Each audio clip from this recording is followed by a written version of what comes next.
Hello again, everyone, and welcome back to Reddit Aliens. I'm John, and as always, thank you so much for being here. Good topic? Let's do it. What's the creepiest, most unexplainable thing you've ever seen? Please remember to like, share, and subscribe. Many years ago, I came home late from a club one night. I was sober as I had work the next day, and I was riding the motorcycle to and from. I pulled up outside my house and found my mom waiting at the door. It's a loudish bike, and it was around 3 a.m. She looked kinda not right. I figured maybe because it was so late. She turned right and went into her bedroom, but while she was closing the door, she also went straight down the corridor into the kitchen. Thought I was seeing things. I just clearly saw her walk into the bedroom, and she was still closing the door. So I walked down the corridor into the kitchen, and there's my mom with her back turned, looking out of the window. She was kind of swaying ever so slightly from side to side. I had this sudden burst of goose pimples, and I said, "Mom?" She turned around with this really creepy, frowny, toothy smile, and when our eyes met, I swear I heard thunder and collapsed. Everything sounded like I was underwater and couldn't move. It's like my whole body cramped. I must have been screaming, because my sister ran into the kitchen. She looked all effed up too. I can't explain, just creepy. My dad comes running in. He puts his hands on my forehead and says stuff I can't understand. Then everything was gone. I lay there really sobbing and shaking violently, man. I had no idea what just happened. To this day, I'm 38 now. If my mom is in the kitchen when I visit her, I won't walk in. After that, I was kind of prone to freakish nightmares for a short while, which never happened before that night. I used to work at a movie theater. It was a crappy, cheap movie theater that got all the movies after they were done at the bigger, nicer theaters. We always joked about a ghost that haunted the place. We would always hear whistling. You could whistle part of a song, and you would hear someone whistle the rest. I shit you not. This happened, we kind of joked about it, and went on with our lives. Well, one day I was up in the projection area, and I heard someone say my name. I yelled back, "What?" with no answer. I walked down the stairs and asked my coworkers what they wanted. They were slammed busy at the front desk or lobby. No one had come upstairs. Fine. That could be explained, right? I'm hearing things, right? Well, here's the freakiest part. My family doesn't celebrate Christmas like most families, so I would always volunteer to work on Christmas Eve and Christmas Day. I was working the night shift on Christmas Eve alone. I was waiting for 2 or 3 people to get done watching Lord of the Rings or something so I could go home. After the movie was out, I ran upstairs, stopped the projector, and ran back downstairs to clean the theater. No one else was in the building at this point. Halfway through cleaning the theater, I get this feeling like, wow, I shouldn't be here right now. I look up and see a man-shaped shadow in the projection booth. I ran out of the theater, turned off all the lights, and ran out the door. I turn around and see that there's a neon sign for coffee behind the snack bar that's still on. I work up some courage and run back inside to turn it off. I literally jump over the counter, turn the light off, and jump back to the door. By the time I'm out the door, I turn back around to see the light flickering back on. What the I ran back in and turned it off again.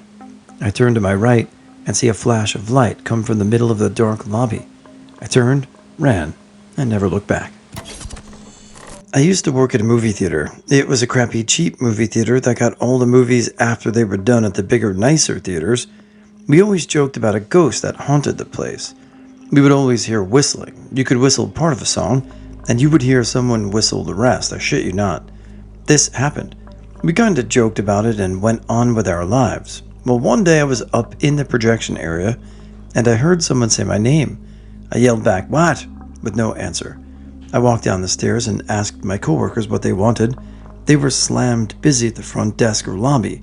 No one had come upstairs. Fine. That could be explained, right? I'm hearing things, right? Well, here's the freakiest part. My family doesn't celebrate Christmas like most families, so I would always volunteer to work on Christmas Eve and Christmas Day. I was working the night shift on Christmas Eve alone. I was waiting for 2 or 3 people to get done watching Lord of the Rings or something so I could go home. After the movie was out, I ran upstairs, stopped the projector, and ran back downstairs to clean the theater. No one else was in the building at this point. Halfway through cleaning the theater, I get this feeling like, wow, I shouldn't be here right now. I look up and see a man-shaped shadow in the projection booth. I ran out of the theater, turned off all the lights, and ran out of the door. I turn around and see that there's a neon sign for coffee behind the snack bar that's still on. I work up some courage and run back inside to turn it off. I literally jump over the counter, turn the lights off, and jump back to the door. By the time I'm out the door, I turn back around to see the light flickering back on. What the I ran back in and turned it off again. I turn to my right and I see a flash of light come from the middle of a dark lobby. I turned, ran, and never looked back. One day I was sleeping peacefully in a dark, warm space. Everything was perfect. I wasn't hungry and nothing was bothering me. This went on until there came this massive force that tried to push me away from my quiet location. This went on for a while and I was terrified because there was nothing I could do. At some point, I saw an intense light like a lighthouse in the midst of intense darkness, and it almost blinded me. Some strange creature grabbed me and took me to a bright, sterile room with a bunch of other freaky creatures, and they started groping me. I was so scared that I started to cry. The worst event in my life. Overall, that seems like a pretty helpful ghost if it's actually that. Pretty cool. Here's my family's story. I'm not yet born. We used to live in a large house near Fairfax, Virginia on the old Civil War battlegrounds. This house was built next to a building that, during the Civil War, was used as a field hospital. Our house itself was built over an officer's residence. On many nights, my parents swear they saw figures walking around outside and would occasionally hear sounds in the house. Doors opening, sinks turning on, but nothing violent or disturbing. The figures were scary, but never did any harm and would not hang around long. At this time, my sister was still a baby, and appropriately, my parents had a baby monitor. One night, my sister started to cry in her crib. While my parents were arguing about who would go comfort her, they heard a sound, thump, thump, thump. Over the monitor, you could hear the door to my sister's room open. My dad, freaking out, grabbed it and quietly moved to her room. Then he heard the monitor utter, "Shh," and her mobile started to turn on its own, and a kindly southern voice soothed her. After she was done crying, the voice was gone and all was silent. The rest of the time I lived there, small benevolent acts were done by this gentleman ghost. My family thinks it's an old officer of the Civil War, being kindly to those who now live there. Ran a restaurant in Philadelphia out of a location where the previous owner had died in the building. Others had claimed to have experienced ghostly events, but I had not. One night after closing myself, I and two other employees were walking out when one of the check presentation trays itself lifted off the counter and then tumbled to the floor. All three of us witnessed it, and none of us denied it. Also, there is a second-hand story here, but the witness was my father, so I believe it. My brother was in a 10-day coma when he was 7. My mom and dad never left his side. The night before he emerged from the coma, my dad was praying at the foot of my brother's hospital bed. He said in prayer, "God, please give me a sign. I want my son back." There was an outside window in the room, and as he finished his prayer and looked up, the light from moving traffic outside slid across the wall and for one moment made a perfect star over my brother's head. He came out of it the next day, perfectly healthy. When my son was born, he would sleep in his crib in our room. One night, my wife and I both woke up suddenly at the same time. Our room has a large mirror over the dresser. Coming out of the mirror was a black-scaled naked woman. My wife shouted, "Go away!" This apparition, or whatever, looked straight at me, I swear. I was terrified. It kind of sunk back into the mirror. We immediately turned on all lights, grabbed our son, and drove to her parents' house. We both saw this thing. It freaked us out completely. Being the geek that I am, I started researching what I could have seen. I spoke with several professors with backgrounds in folklore. One of them pointed out a book by Joshua Trachtenberg about Jewish folklore, specifically the chapter on the Lilith myth. Lilith is the first wife of Adam, who will try to steal away the souls of uncircumcised baby boys. She appears as a dark black woman who enters homes through vanity and mirrors. Well, my son is uncircumcised, and this is completely freaking me the F out.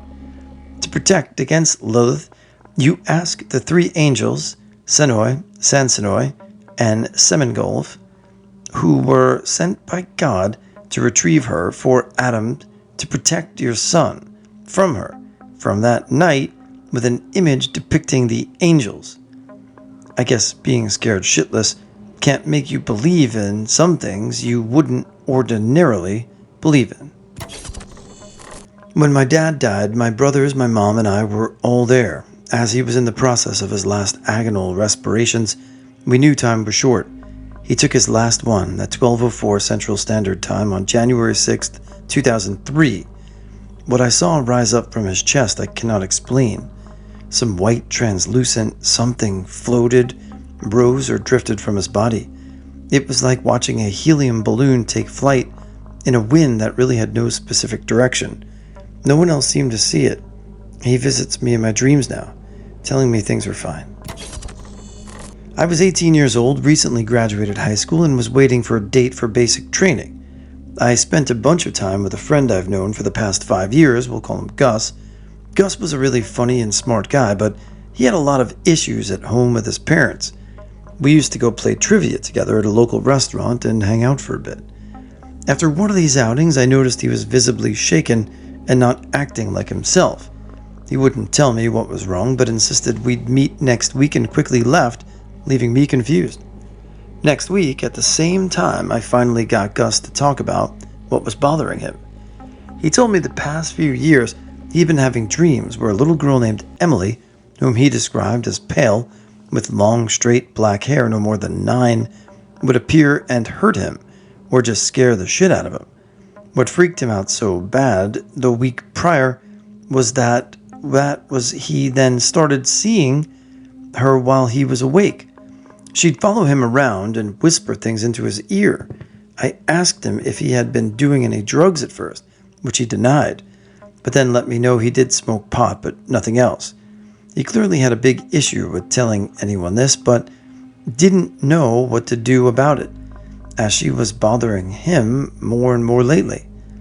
I encouraged him to speak with the doctor about it, and maybe go see a psychiatrist. He assured me he would. I didn't have much contact with him for a couple of weeks, since I was starting to get busy before I left. We found some time, and I spent the weekend with Gus at his apartment. I asked him if things had gotten any better about his issue. He told me no, and he hadn't had any help from the psychiatrist he went to see. We spoke most of the afternoon, lying and playing video games and just acting up. Everything was pretty normal. Eventually, our friend Tanya shows up. We continue doing pretty much the exact thing, but the subject of Emily comes up again. Gus tells us one of her favorite things to do is to take his childhood stuffed animal, a Beanie Baby cat he received from one of his parents, and hide it.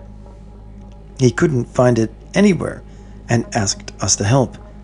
After searching for a good 30 minutes, we found it under a pile of clothes and downstairs.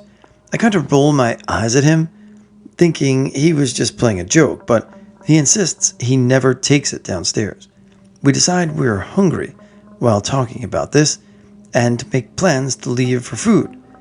I looked at the cat, shrugged, set it on top of his computer monitor, and then went out the door. I was the last one to leave as they were already waiting outside, and I locked the door behind me. We came back from dinner, and Gus opens the door. I was enjoying a good chat with Tanya when Gus interrupted and asked where I put his cat. I stepped through the door, preparing to point at his monitor and say, "There," when I noticed he was staring up at the ceiling fan that hung from an expanded room, roughly 14 feet off the ground. The cat is sitting on the edge of one of the blades, positioned so it is staring straight down at the door. We all stood in an awkward silence for a few moments when she finally laughed and accused me of putting it up there. I assure her I hadn't. She didn't believe me. Gus thought this was proof enough for me that Emily was moving things again. It was late, so we threw some clothes at the cat to knock it off and decided to call it a night. I had the worst sleep I've ever had in my life that night. I dreamed all three of us went at a cafe, drinking coffee. When my phone rang, I looked to see who it was, and it simply said, Emily. Immediately, I didn't want to answer it, but the dream kept going. I looked at Gus, told him who it was, and he and Tanya both agreed that I should answer it. I pressed accept and said, hello. The line was quiet for about 2 seconds, and then a mind-piercing scream emanated from the phone, causing everyone to cover their ears in an attempt to block out the sound. It didn't help. I shut my eyes, and when I opened them, Emily was standing over me, screaming over the bodies of my two friends. I screamed and woke up. I was covered in sweat. Tanya and Gus were already awake and came rushing downstairs, asking me what happened. Tanya looked at me and told me I was extremely pale and should eat something. At that point, I was trying to catch my break and make sense of what just happened in my dream. I started saying I had the scariest dream I ever had last night, only to be cut off mid-sentence by Gus, asking if I had had a dream about Emily. When I said yes, he asked if I had accepted a call on my phone from her. I started to realize things were getting weirder and weirder. So again, I said yes. They each described their own dreams exactly as I had mine, except from their point of view, everyone stood around pale. Fast forward a few years, and I see him again. He's started fresh, trying to get away from his past. Apparently, it had gotten very bad, and since she wouldn't leave him alone, he couldn't sleep, and after days of insomnia, he attempted suicide. Gus said the last time he saw her was in the hospital afterwards, where she giggled and said, "That was fun. Maybe I'll come back and play tomorrow sometime." He hadn't seen her since. It's been about 3 years, and he's doing better, but we don't know, and we don't like to talk about it too much. I'm a pretty skeptical person, and I still have no clue how to explain most of that, nor have I ever wanted to or been more scared in my life. My mom got up one morning and felt weird. She told me my dad felt something bad happened, so she needed surgery and hurry up and get dressed. While in the shower, my aunt called and said her mother-in-law had died. My grandmother and I also have weird premonitions that come true. My weirdest one was that I called my mom to see if she wanted me to go get a great-grandmother, her mom, who lives about 30 minutes away, and I told her I just woke up and I felt like I really needed to see her. She told me she was actually at the beach with her sister. A few minutes later, we get a call. She was being rushed to the hospital because she had had a heart attack.